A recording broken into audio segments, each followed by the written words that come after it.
let's explore this topic. But first, let's hear it in action. Pull up my channel real quick before I do that. Appreciate all of you being here, if you are here. And let's get to it. A harmonica.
Happy Monday to you guys.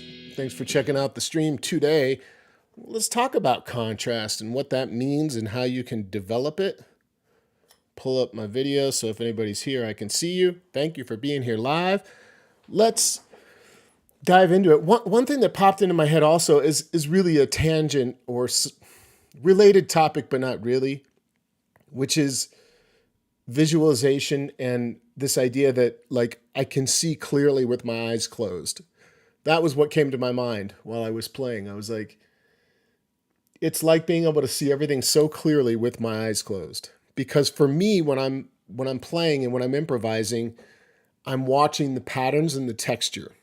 Those are the guides. That's what I'm focused on, is watching the movements of what I play in my mind and molding and kind of shaping those phrases and texture. So we'll talk about that. But there's a couple I'll jump right into the main key things that I'm thinking about for contrast. And what does that mean? It just means balance. You know, if you play like a long note, maybe you follow that by a quick staccatoed shorter riff. Or if you have texture that sounds one way, maybe you find a different texture that balances that. And that texture is what I mean is the technique. So there are these topics that come to mind though, like space. The way in which we use space can aid and help you find different ways to create contrast. Number two, techniques. Various techniques can create different types of contrast. And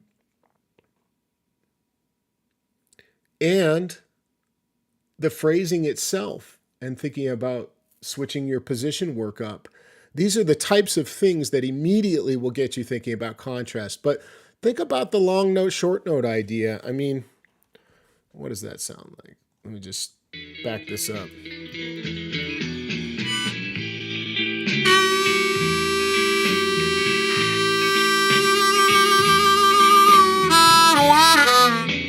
So the end of the lick is the short kind of ending to the statement. But that's within one statement. What if you just take something like this, let it come back around, A harmonica,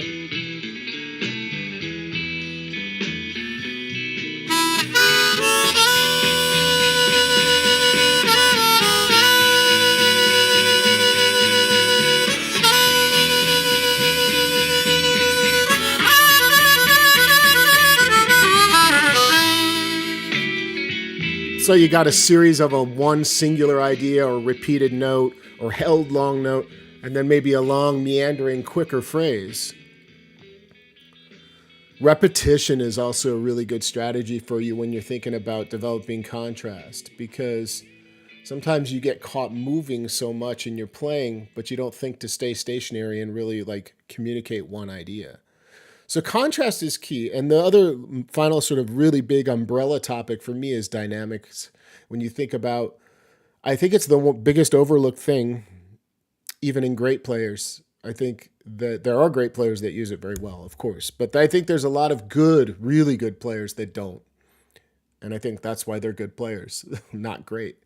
Like, I think if you will think about just adjusting volume from these perspectives and working on it consciously in a practice session, it is a game changer. And what I'm talking about is one phrase swelling from quiet to louder back to quiet, or something really intense where a series of licks get really loud, but then the next chunk of licks are coming way down or starting to come down. And finding that ability to have contrast in your volume is a little challenging at first, because you have to pay attention to being super subtle.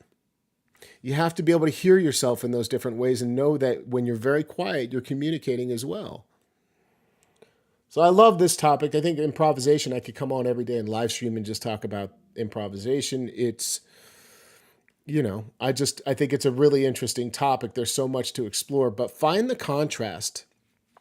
If you go back and listen to yourself play and you think that it all kind of sounds the same, from a phrasing perspective, a tonal perspective, volume perspective, then pay attention to that and work on adjusting it.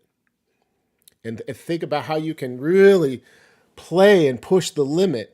So with technique, I'll show you some various contrasting technique. This is just by example, Let's get some examples.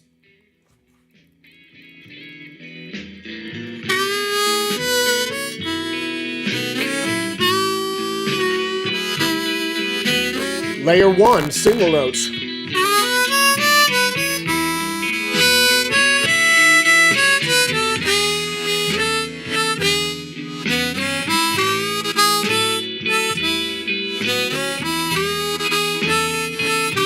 Dirty notes.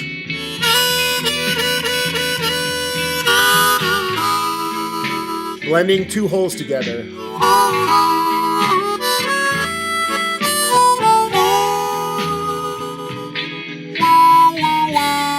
Hand technique.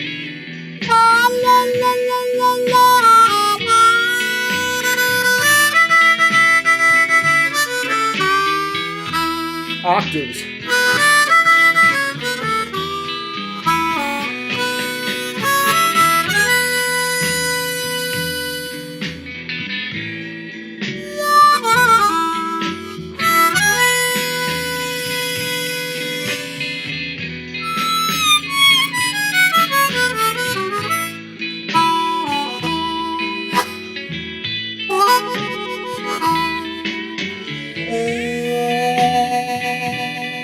Vibrato versus no vibrato. Staccato versus no staccato, or legato notes. Staccato are the quick ones. And those are the ways you can make a list. Grab a piece of paper and make a list of some of these things I'm calling out. And when you practice, be intentional. Try to really actually focus on bringing those things in one at a time and find that contrast. But dynamic range is a big one, so don't ignore it. You want somebody to really pay attention to what you're doing? Get quieter, not louder. You know, it's like the power move of somebody that speaks very softly and quietly, but everyone's engaged and like listening. It's that. It's an attraction. It's like a gravitational pull. People are going to start paying attention when you're intense, but then bring it way back down. They're waiting. You're building that anticipation. So that was what was on my mind today. Maybe I'll put some related classes in the video description from my website, harmonica123.com. I've covered a decent amount on improvisation over the years. Let me see who is in the little chat room here today. Good morning. Thomas is here. What's going on? Good morning. Thanks for being a member and tuning in. Orlando, good to see you, man. J and LM. Thanks for the compliment. I appreciate that. And thanks for the likes. Yeah, I appreciate the likes on the video. Help me reach more people. So if you do want to like the video and subscribe, if you haven't, a lot of people tune into my videos that are not subscribers. Please subscribe and hang out with me more often. What else can I tell you today? I don't want to meander, just go off on random topics, but let me just see if there's anything else I would like to mention quickly. There will be a class coming up, one more before the end of the month. If you're a member on harmonica123.com and you're wondering when the next class is, or if you want to sign up for the class, probably the 28th of this month. And before too long, I'll be announcing one or two other guest artists coming up in my classes. I'm always excited about that. And what else can I tell you? What's going on with you guys?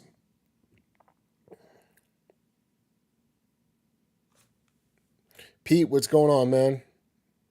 How are you today?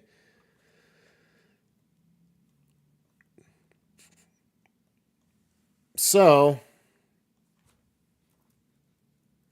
what else can I tell you about contrast? Listen to yourself when you play.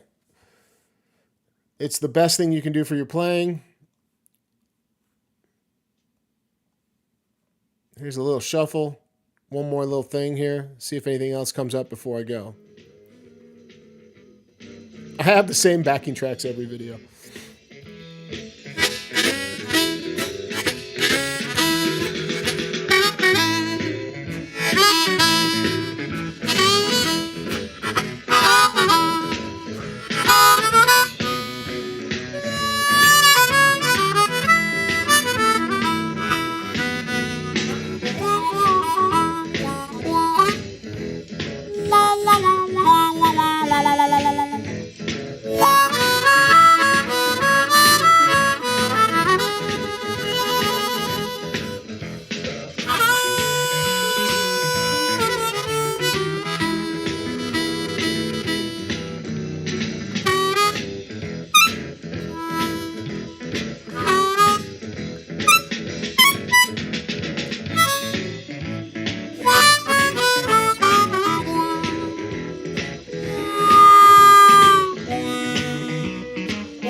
I didn't see that coming. I forgot I started the track towards the end of the thing.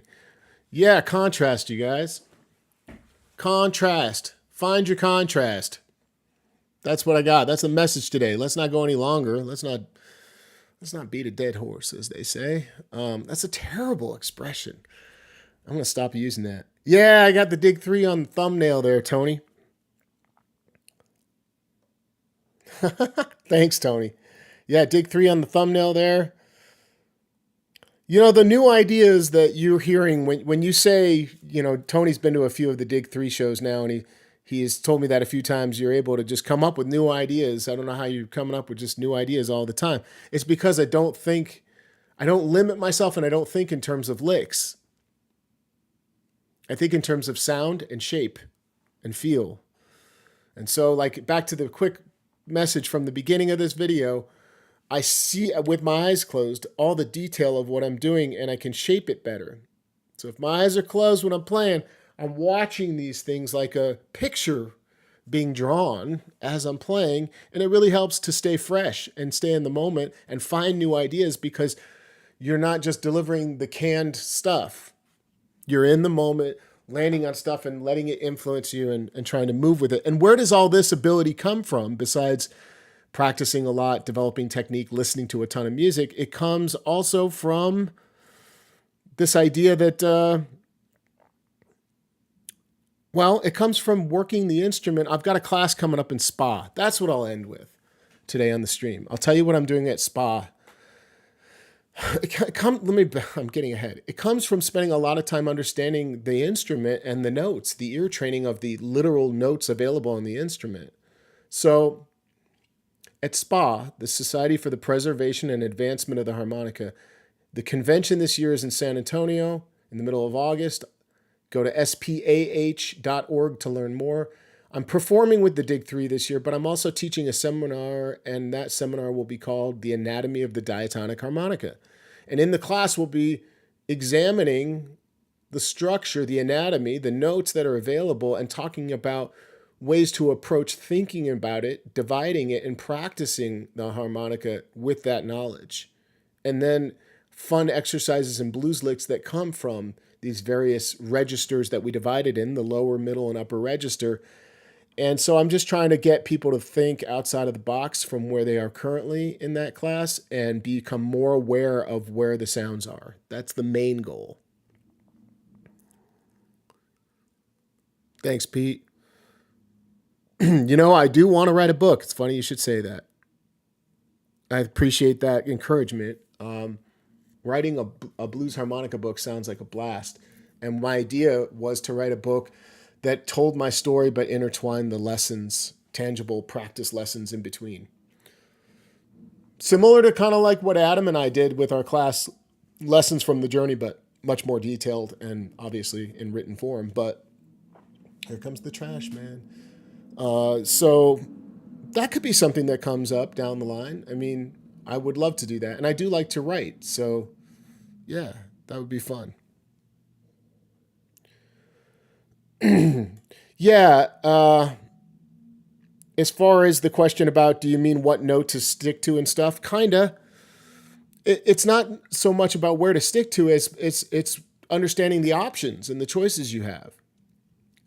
And the more you understand the instrument itself and the layout and where everything is, and you can hear it, see it, and get to it, your options open up. That's the idea. Yeah, so again, the Dig 3 is coming. We're performing this year. I want to say on Thursday. I think it's Thursday. Yeah, Thursday.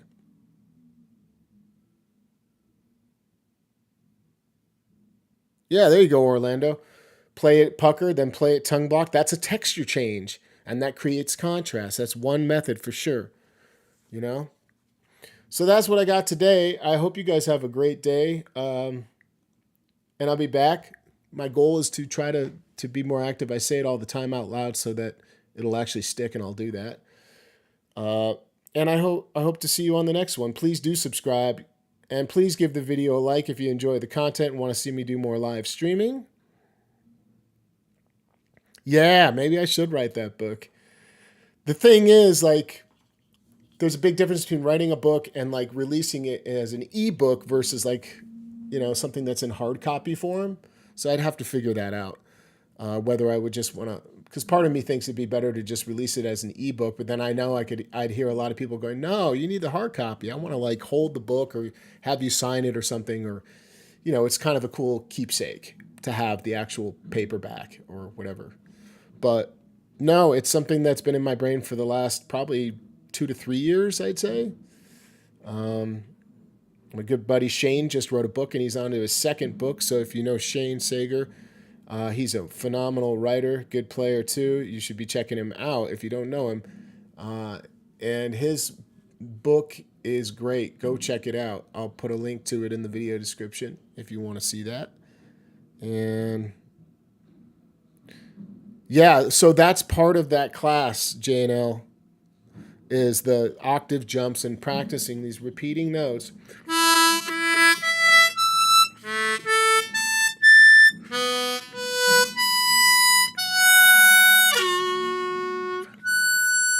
Just knowing where they are, whether it's a draw correlating to a bend or a draw to a draw or a blow to blow, just understanding that. Here is the trash truck. And when I say he's here, he's right here.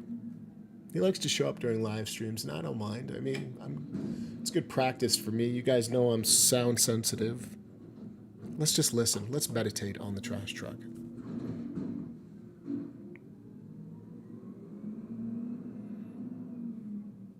Okay, that's better. You would read my book? All right, cool, Flying Harp. Thanks. All right, y'all. Look, I'll be back soon. Who knows? Maybe tomorrow. So make it a killer day. Have some fun out there. Be kind to each other. And I'll see you on the next one.